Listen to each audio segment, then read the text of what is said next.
My parents banned me and my kids from the year-end party. Hours later, my brother posted, "Family only, no troublemakers." I liked it and commented, "Enjoy paying the mortgage and taxes." 10 minutes later, the post disappeared, and 90 missed calls flooded my phone. Can you even imagine? My own mother, the woman who birthed me, basically disinvited me and my children from our family's annual New Year's party. The reason? We were too much drama. That single text message, delivered just days before the new year, felt like a punch to the gut. But what came next? That's when things really exploded. So, my name's Don. I'm 36, a screenwriter. You know, the guy who tries to wrangle life's mess into a neat 3-act structure, even though real life never sticks to the script. I'm the older son, the one who crafts stories, while my brother, Mark, well, Mark makes money. He's always been the golden child, the one who effortlessly charmed everyone. My daily life? It's a beautiful, chaotic symphony. A small apartment, 2 blocks from the school. 2 lunchboxes, 1 dented thermos with a dinosaur sticker. A calendar that looks less like a schedule and more like a crime board with all its urgent notes. I wake up before the sun, right until my brain buzzes. Then it's school drop-offs, more writing, pickups, reheated leftovers, bedtime stories, then back to notes, pages, revisions, repeat. It's relentless. It was December 29th, a dreary, wet day, when that text message landed.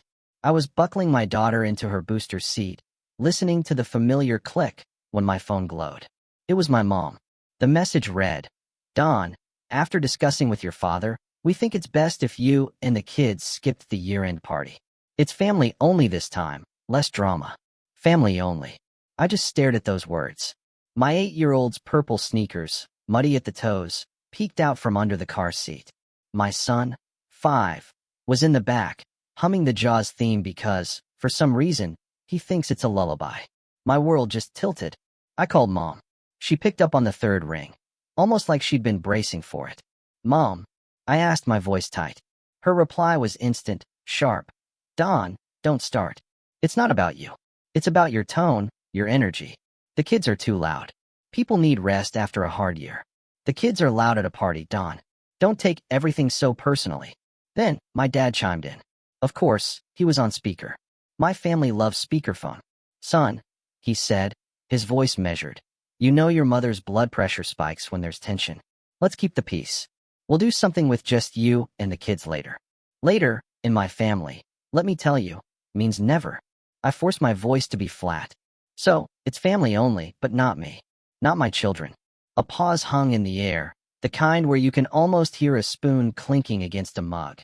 A sound of ordinary domesticity mocking the utter cruelty of the moment. "You've been difficult," my mom finally said. "Always complaining about money, bills, deadlines. It's a celebration, not a committee meeting." "Okay," I said. Just okay. Because if I'd said what I felt, my son would have learned a whole new vocabulary before kindergarten. I hung up. My daughter, from the back seat, piped up, "Are we still seeing Grandma?" "Not today," I said, trying to keep the tremor out of my voice. "Grandma's tired." She nodded, processing. "Can we make our own party?" "Yeah," I said. "We absolutely can."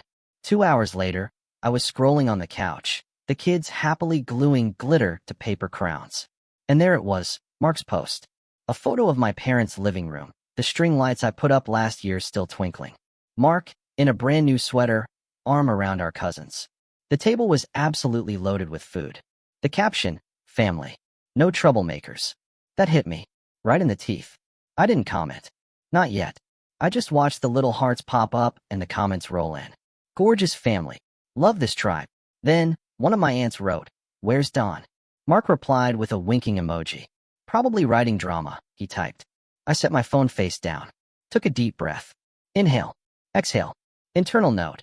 Act 1 is always about the lie the family tells. I didn't start with drama. I grew up with it. My mother loves order. My father loves numbers. To them, love was less a feeling and more an invoice. When I was 17 and got into a film program, my mom said it was a hobby. My dad, ever the numbers man, ran a spreadsheet and found a cheaper degree I might consider. Mark, 3 years younger, had the easy grin, the varsity jacket, the charm. "He'll run a team by 30, Dad used to say. Don will write about it." Mom would add, like a punchline. We'd all laugh, because it was safer than arguing. I left at 19 with a backpack and a draft of a script called Wrong House. I worked nights, wrote mornings, hustled. I learned to pitch with coffee breath and a knot in my tie. I learned that most doors only open because you're willing to knock forever. And I learned that my parents could be proud of me in public, but in private, they'd change the subject. When I first started selling rewrites, I did exactly what I thought a good son should do. I helped. I paid Mark's parking tickets when they stacked up like junk mail. I covered the copay when Dad needed tests, and their great insurance turned out to be mostly vibes. When the water heater broke, I sent my assistant a check, no questions asked. We'll pay you back, Mom would say. They never did. Family isn't about counting, Dad would declare. But it was about counting. We just weren't the ones doing the math. Then I got married too fast and divorced too slow. 2 kids, 2 bedrooms, 1 car that squeaks when it turns right. The settlement was fair, the rent was not. I picked up every assignment I could. Punch-ups on comedies, a thriller that never got made but paid in installments that arrived like surprise weather. I stacked savings in a folder called Roof and Shoes, because kids outgrow both at the speed of light. My parents, though, they still called for small emergencies. Property tax notice in January? Don, do we have to pay all of it? That dentist taking only upfront payment. Your aunt needs help with her phone plan. It was never, can you help? It was always, here's the account number. I kept receipts at first, meticulously. Then I stopped, because the folder made me feel petty. I told myself I wasn't buying love, I was just buying peace. Mark? He never asked. He told, bro, spot me just this month. Bro, the interest rate is a joke. Bro, you're the writer, write it off. He'd call me bro the way people say buddy, right before they cut you in line. And I'd say yes. Because I thought that's what older brothers do. Because I thought it was just a season. Because I was tired, and the kids needed new shoes again. And saying no takes longer than saying yes when your phone rings in the cereal aisle. This is where things went from frustrating to outright infuriating. About 3 years ago, my dad decided to simplify their finances, put the house in a trust. He asked me to look at the papers. It's all standard, he said. Mark's friend drafted it. We just need a signature as a witness. So I scanned it, read through, saw the word irrevocable jumping out at me, and texted Dad. Let's slow down here, I wrote. His reply? Don't be dramatic. A few days later, I was over at their place, and I found a photocopy tucked into a kitchen drawer. My stomach dropped. It was that trust document. My name was there, my signature, except I hadn't signed it. I hadn't. My mom just breezed in. Oh, we just used an old copy of your signature from the bank, she said, totally casually, like she'd just found an extra coupon for groceries. Saves time. I stared at that page. The ink was so clean, so crisp. But the loop on the D and Don? It was wrong. It wasn't mine. My mom just kept stirring her sauce, not even looking at me. We're too old for mess, she said, as if that explained forging my name on a legal document. You know that. And you know what? I didn't fight. Not then. My jaw was just hanging. I scanned everything, every single page, saved it to a private, hidden folder on my computer. And inside my own chest, I felt something shift. A wall went up. I just moved a little further away. It was a cold, hard internal divorce. Then came what Mom calls the year we floated you. The truth? It was the year I floated them. Property taxes went up. Dad didn't adjust his withholding. Mom decided retirement meant 2 vacations. I paid the shortfalls. We'll settle at Christmas, Dad would promise. We'll make a plan, Mom would add. Christmas came with a ham and a photo. No plan. Mark got engaged that winter. Nice girl at first. Pretty smart. In front of her, Mark actually turned the volume down on his usual swagger. My parents adored her. My kids called her Aunt Maybe. There was a shower, a registry, and a speech where Dad toasted the son who keeps things moving. I clapped. I also quietly picked up the venue deposit when their card had a fraud hold. After the engagement party, Mark cornered me near the coat rack. Listen, he whispered, like we were in on some big secret. I know I'm behind. When my promotion hits, I'll square up. You know I will. You owe me $6,000, I said, very quietly. He flinched, like I'd just used a slur. Wow, he said, rolling his eyes. You're really keeping score. Yes. You're the one with the movie money. It's TV, I corrected him. And it's rent. He patted my shoulder. You get paid to make stuff up. I get paid to deliver. Everyone has a role. I went home and wrote 8 pages of dialogue where a brother tells the truth and the other brother listens. It read like science fiction. Then the year-end party tradition started to wobble. The first year, they conveniently forgot to tell me the time changed. We thought you were too busy, Mom said. The kids get cranky past 9. Dad posted a photo at 8:07 p.m. I liked it and wrote fun. Mom texted me immediately. Why did you make me look bad? The next year, we were late because my son threw up on the steps. When we finally arrived, clean shirt and ginger ale in hand, Mom hugged the kids, but just didn't hug me. You don't prioritize family, she hissed in the kitchen, her voice low. You prioritize your moods. My moods.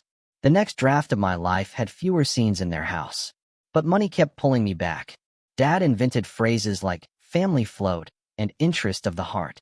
I invented phrases like boundaries, and then, ironically, I'd break them. Every time I said no, Mom would sigh and say, you know who we can count on? Mark. And then Mark would ask me for money the same afternoon. Comedy. This December, it wasn't a wobble. It was a door slammed shut, with a caption, family only. No troublemakers. Troublemakers. That was me now. Not because I caused trouble, but because I stopped absorbing it silently. I didn't plan a confrontation. I planned a quiet evening with glitter and paper crowns and my daughter's playlist that plays the same 5 songs like it's a radio station run by squirrels. But then, something snapped. My Aunt Carol, bless her heart, commented under Mark's photo, "Where's Don?" Then my cousin chimed in, "Missed those kids." And Mark, of course Mark, just had to joke, "They're practicing drama." I scrolled back up, right to the top of the thread. There it was, my mom's original text, burned into my brain. Family only, less drama. And in that moment, as my kids' glitter-covered crowns lay tilted on their sleeping heads, I made a decision. A simple, profound decision. If they wanted a script, I'd give them one. But this one, it would come with receipts. It would have clear act breaks. And it would demand a choice in the third act. Keep the money, or keep up this performance of family. They couldn't have both. At 9:14 p.m., after the house was quiet, I opened Mark's post. I tapped the heart. The little blue thumbs up floated into existence. Then I typed, "Congrats, Mark. Looks amazing. Since it's family, here's a family update. Mortgage, insurance, property tax, and interest of the heart are all yours now. I'm out." It was clean, surgical, almost gentle. It was the kind of line you could put on a t-shirt. 30 seconds. That's all it took. My phone buzzed. Then it jittered. Then it howled. Mom calling. Declined. Dad calling. Declined. Mark calling. Declined. Then the family group chat exploded. "Don, delete that right now." Mom typed. I typed back, calm as could be. "I won't. I'll send a summary tomorrow with numbers." Mark, of course, replied under his own photo. "Dude, what are you doing? This isn't the place." I typed back. 2 words. "It literally is." Then, I went to the family chat. Not the public comments, because I wasn't going to feed that crowd. I dropped 4 screenshots. Dates. Amounts. The little notes I'd written in the memo field. Heater. Root canal. Tickets X3. Deposit. Tax shortfall Q2. 3 years. Every single transfer. No snark. No arrows pointing out their hypocrisy. Just the numbers. And the word cleared. "Mom, you are humiliating us." "Dad, this is not how adults behave." "Mark, bro, take it down. People are seeing this." "Me?" I typed, then stopped saying it publicly. Silence. For a minute, the group chat was dead. Then Dad tried to shift the script, as usual. "If you needed help, you should have said. We would have organized." I laughed out loud in my empty living room. Organized? With forged signatures? I typed 3 dots. No reply. Mark went for the old deflection. "What forged?" "What?" I sent the trust document image. The one with the wrong D-loop. Mom called again. I let it ring. She texted, "We can explain." I typed back, "I don't need it explained. I need it stopped." Then I returned to the comment under Mark's photo and added one more line. "Happy New Year. Boundaries start now." 10 minutes later, Mark's post vanished. 10 minutes after that, my phone listed 90 missed calls. 90. Mom. Dad. Mom again. Mark. Unknown numbers. Aunt Carol. Private numbers. A text from my cousin. "Yo, is everything okay?" A text from my ex. Are the kids asleep? Do you need anything? A voice memo from Dad that started with son and ended with call me back like a man.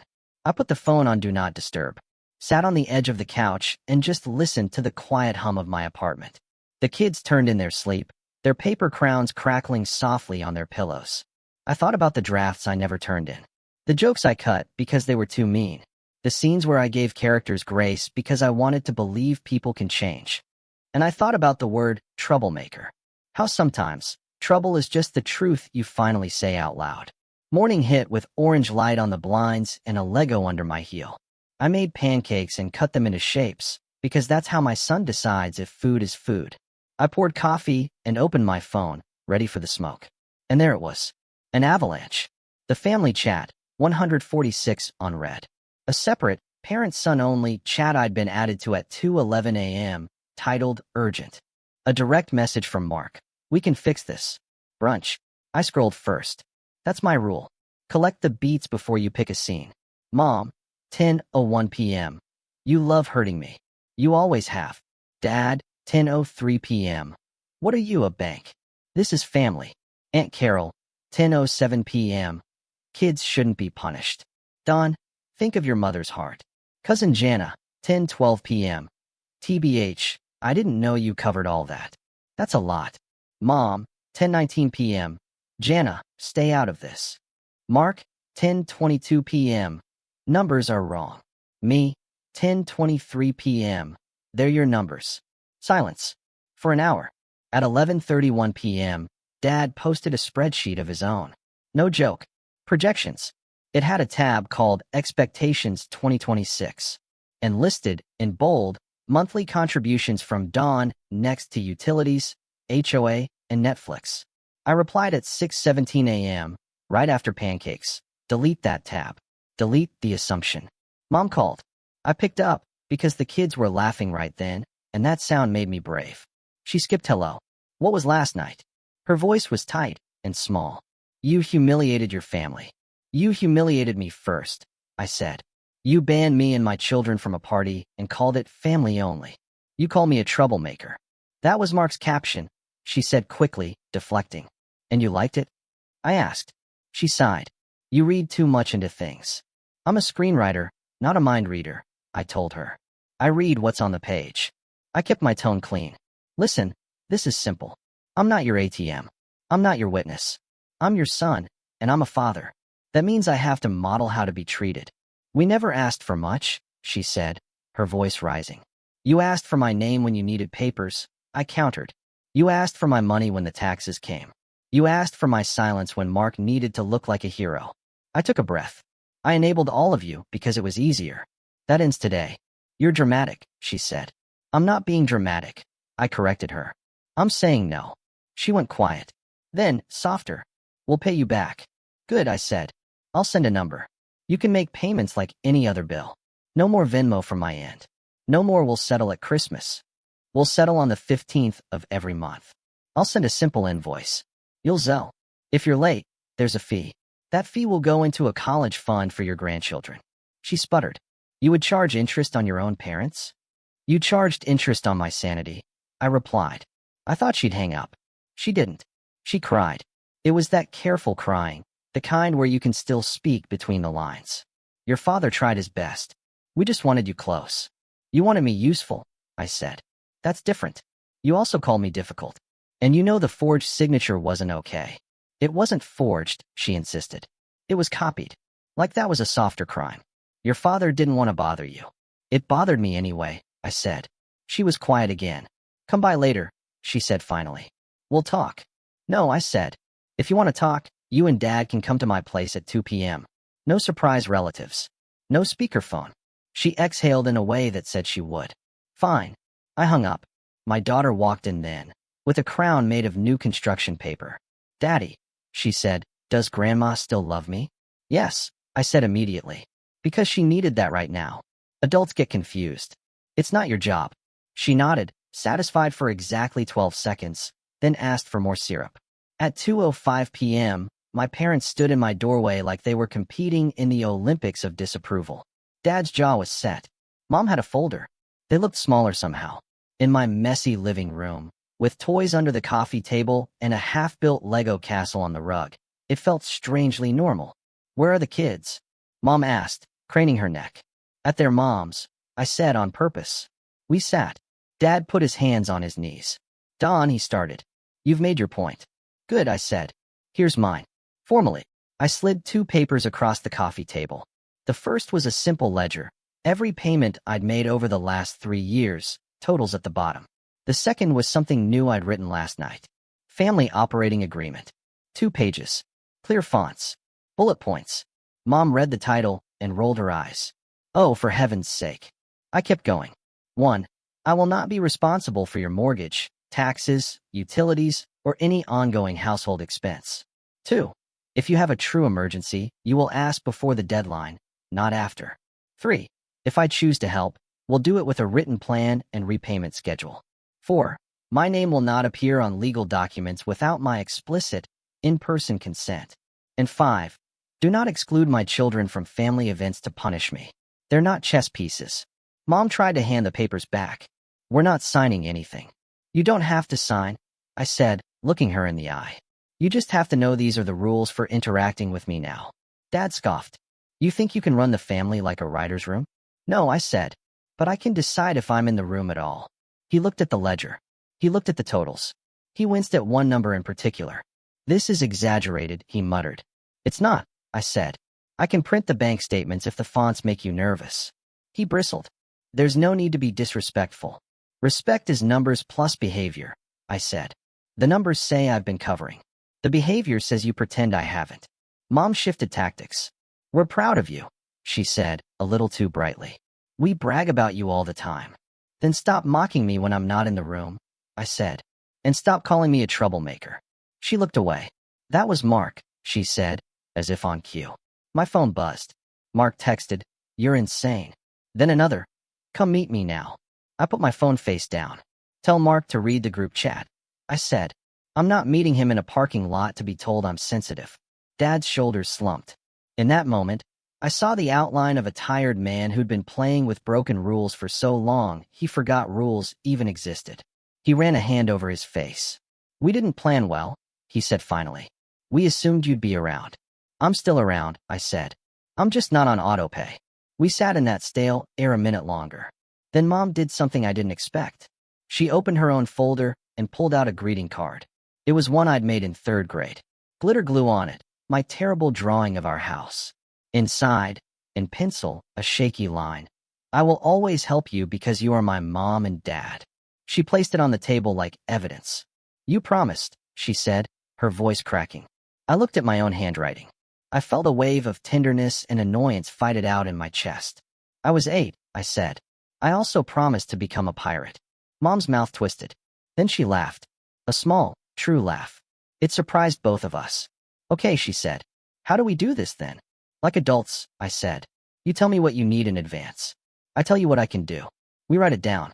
If I say no, you don't punish me or my kids. If you say no, I don't punish you. But I have boundaries, and they're not negotiable." Dad nodded, reluctantly. "And the trust document?" "Redo it," I said. "With a lawyer that isn't your friend's nephew. And without my name anywhere on it unless I'm in the room, signing it myself." He sighed. "Fine." We shook on it. It wasn't warm. It was something else. Honest, maybe. After they left, Mark called 6 times. I didn't pick up. He sent a paragraph about public image and career optics, like he was managing a band. Then he sent the old line. "I'll square up when my promotion hits." I typed, "Start with $200 this Friday. Every Friday. No skips. When you miss, the plan restarts at 0. And I stopped picking up. He wrote back, "You're unbelievable." "Thanks," I wrote, and put my phone away. That night, I took the kids to the park, leftover glitter still in the stroller cup holder. We played lava floor on the playground. My daughter asked if Grandma was mad forever. "No," I said. "She just has to learn new rules." My son climbed a ladder and shouted, "Boundaries," because he'd heard me say it too many times. We laughed. A whole body laugh. People stared. I didn't care. At home, after bath and books, I wrote. Not a revenge script. Not a courtroom scene. A small piece about a dad who stopped choosing peace that hurt and started choosing peace that heals. I kept the prose plain. I left the metaphors in the drawer. I let the truth stand up straight without a costume. At midnight, I checked the family chat one more time. Mom had changed the name of the thread from the family to family lowercase. It felt right. Dad had posted a photo from the party I didn't attend. He wrote, "Next year, everyone." And then a minute later, "Yes, Dawn. Everyone." I didn't reply. I put the phone face down and let the room go quiet. The moral didn't land like a drum solo. It arrived like a check that clears, because the math finally makes sense. Here's what I've learned. In plain words, the way I'd explain it to my kids. If someone bans you and your children from family only, they're telling you what family means to them. Believe them. Then, decide what family means to you and act like it's true. If you keep paying for peace, you teach people that conflict is free and you'll cover the bill. Stop covering the bill. If someone forges your signature or copies it because they don't want to bother you, that is not love. That is convenience dressed up like care. Name it. Fix it. Don't laugh it off. If you're called a troublemaker for telling the truth, keep telling it. Trouble clears the air. My parents haven't turned into different people. They're just behaving differently with me because I changed the rules and stuck to them. The first Friday after our talk, Dad sent me $40 for gas. A start. Like he needed to practice the movement of giving back. Mom texted a photo of a handwritten budget she'd started. It was messy and real. "We're learning," she wrote. I wrote back, "Me too." Mark sent $200 on time. In the memo, he wrote, "Bite me." I didn't reply. The next Friday, he sent $200 again. No memo. The year-end party is a story now, not a wound. The caption is the caption. The comment is the comment. The post is gone. The calls were 90, and then they were none. The glitter washed out of the crowns. My kids slept like kids who know home is where their dad keeps promises to himself. I'm writing scenes that feel like a life I can live. I'm not a bank, a witness, or a sponge. I'm a father and a man and a writer who finally wrote his own boundaries like dialogue and then said them out loud. I won't be buying love or peace or an invitation ever again. I'll be paying for shoes and school plays and pancakes shaped like stars. And if there's a party with the caption, "Family only," I'll make our own. We've got crowns. We've got glitter. We've got rules on the fridge. We've got a front door that I open and close on purpose. And you know what? That night, I actually thought freedom would feel like slamming a door. Like a big, dramatic exit. But it wasn't that at all. It felt like locking the door. Locking it at night, gently, and finally sleeping well. Because the people inside my home, my kids, and me, we were finally safe. Safe from the story that had almost swallowed us whole. My name is Don. I'm a screenwriter. And I promise you, I will never let anyone edit me out of my own life again. Not my family. Not anyone.